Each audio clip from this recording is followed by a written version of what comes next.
Bien, y continuamos con el tema de interrupciones. ¿Y qué es una interrupción? Una interrupción, como su nombre lo indica, se encarga de interrumpir. En este caso, lo que interrumpimos es a la función principal. Entonces, podríamos decir que una interrupción es un evento que hace que el microcontrolador deje de ejecutar la tarea que estaba realizando para atender dicho acontecimiento y luego regrese y continúe con la tarea que estaba realizando antes de que se presentara la interrupción. Internamente, lo que sucede en la CPU es lo siguiente. Lo que se hace cuando llega la interrupción es que la CPU guarda el contexto actual.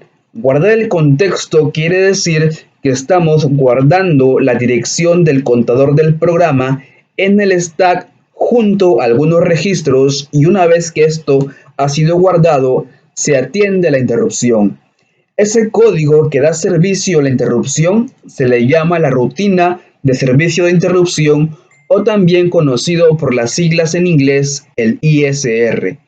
Cuando finaliza la interrupción, se restaura el contexto y regresa al punto en el que se había quedado. Las interrupciones no solamente se pueden generar por hardware, sino que también se pueden generar por software.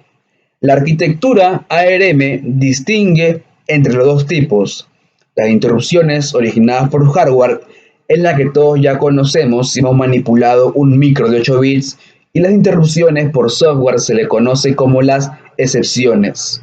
En la terminología ARM, las interrupciones por hardware son un tipo de excepciones. Y para manejar a estas excepciones, la arquitectura ARM Cortex-M proporciona una unidad especial dedicada a ello, la cual se le conoce como el NVIC, que quiere decir el Nested Vectored Interrupt Controller. Si lo traducimos al castellano, vendría a ser el controlador de interrupción vectorial anidado.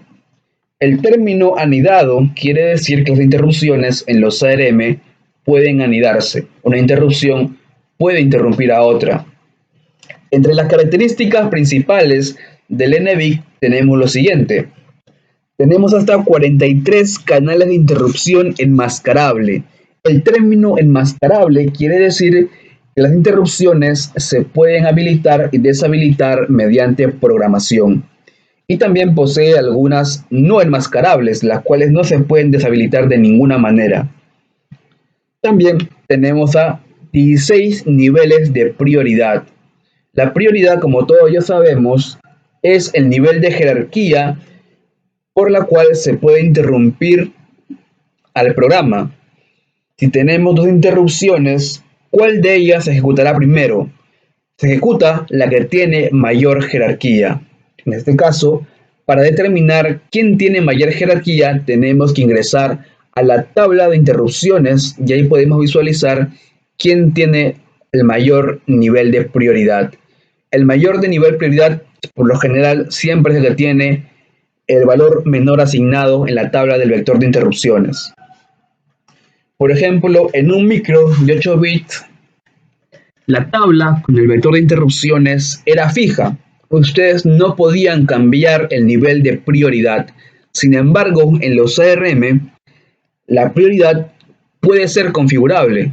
Yo puedo cambiar una prioridad de repente al timer, al SPI o al I2C, y cambiar la prioridad según el tipo de aplicación que yo voy a desarrollar, ¿correcto? Y el término que dice excepción de baja latencia quiere decir que las interrupciones en los ARM son lo más rápido posible. Desde que ocurre la interrupción hasta que se realiza es súper rápido, no consume demasiado tiempo. Si vamos al datasheet del ARM, podemos visualizar la tabla con el vector de interrupciones. Por ejemplo, en la prioridad podemos visualizar que tenemos interrupciones negativas. Las interrupciones negativas son aquellas que están fijas, las cuales no se puede configurar. Es decir, no puedo cambiar el nivel de prioridad. En cambio, las que dicen seteable sí pueden ser cambiadas en el nivel de prioridad. Por ejemplo, tenemos al DMA, al ADC, al CanTX, al temporizador. Ellos sí pueden cambiar de prioridad, ¿no? En cambio, estas que tienen el número de prioridad negativo no pueden ser cambiadas. Hablando de los niveles de prioridad y subprioridad, tenemos que definir qué es la prioridad y cómo trabaja esto en la arquitectura ARM. La prioridad permite que un ISR sea interrumpido por otra interrupción de mayor prioridad. Cuando se completa la interrupción de mayor prioridad, la interrupción de menor prioridad continúa desde el punto en el que se había quedado. En cambio, la subprioridad no tiene prioridad. Supongamos que tenemos dos interrupciones de la misma prioridad que están pendientes en el procesador. El NVIC elegirá cuál atender dependiendo el orden de llegada de la interrupción. Para hacer esta configuración de la prioridad y la subprioridad, tenemos 4 bits disponibles. Como son 4 bits, tenemos hasta 16 combinaciones posibles para la prioridad, con lo cual se cumple lo que decían las características, ¿no? 16 niveles de prioridad configurables. Ahí está. Dependiendo de qué configuración yo haga en esos 4 bits, se dice que estamos agrupándolos. Por ejemplo, en el grupo 0 tenemos 0 bits disponibles para la prioridad y tenemos 4 bits disponibles para la subprioridad. Para el grupo 1 tenemos 1 bit disponible para la prioridad y tenemos 3 bits disponibles para la subprioridad. Para el grupo 2 tenemos 2 bits disponibles para la prioridad y 2 bits disponibles para la subprioridad. Para el grupo 4 tenemos 4 bits disponibles para la prioridad y 0 bits disponibles para la subprioridad. Para que quede claro esto de las interrupciones, acá tenemos una imagen. Cuando ocurre la interrupción A y en ese momento ocurre la interrupción B, lo que pasa en un micro de 8 bits es que la interrupción no le va a hacer caso. Va a esperar a que termine la interrupción A para que recién pueda atender a la interrupción B. Cuando finaliza la B, recién regresa a la función principal. En cambio, en los ARM, ya que son interrupciones anidadas, cuando una interrupción B ocurra después de una interrupción A, lo que hace es saltar inmediatamente a atender a la interrupción B. Y cuando estamos en la interrupción B, ocurre una interrupción C de mayor prioridad, automáticamente va a saltar a atender a la prioridad C. Cuando finaliza la C, regresa a la interrupción B. Cuando acaba la interrupción B, regresa a la interrupción A. ¿Se dan cuenta?